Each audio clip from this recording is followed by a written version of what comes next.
24 స్టూడియోలో యాడ్ కోసం ads and promotions కి ఈ కాంటాక్ట్ నంబర్ ని సంప్రదించండి 9662166699.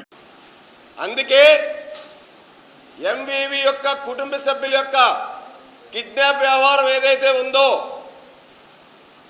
ఆ కిడ్నాప్ వ్యవహారం పునర్విచారణ చేపట్టాలని చెప్పి డిమాండ్ చేస్తూ ఉన్నాము.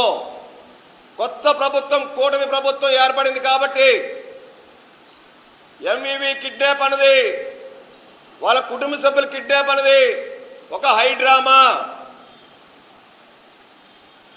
రాష్ట్ర ప్రజలకి ఒక హైడ్రామాని ఎంవివి జీవీలు చూపించి దాని వెనకాల జరిగినటువంటి భాగోతాన్ని వీళ్ళు ఎక్కడైతే బయటపడుతుందనే ఉద్దేశంతో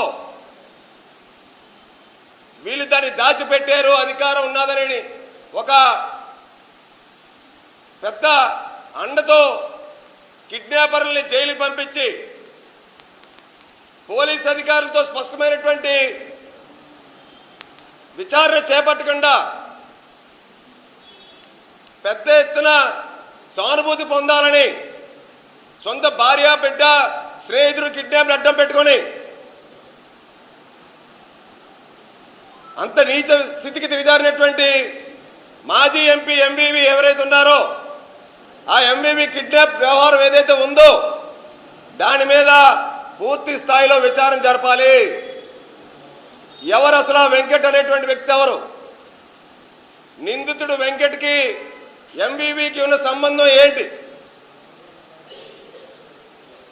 వెంకట్కి 6 కార్లు ఎవరు బహుమానంగా ఇచ్చారు?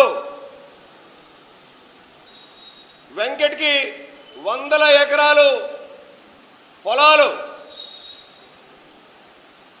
ఇళ్ల స్థలాలు, కార్లని గిఫ్ట్గా ఇచ్చింది ఎవరు? ఆ ఇచ్చిన వ్యక్తికి ఎంవివికి ఉన్న సంబంధం ఏంటి? దీని మీద విచారించారా? కిడ్నాపర్కే 6 కార్లు గిఫ్ట్గా ఇస్తే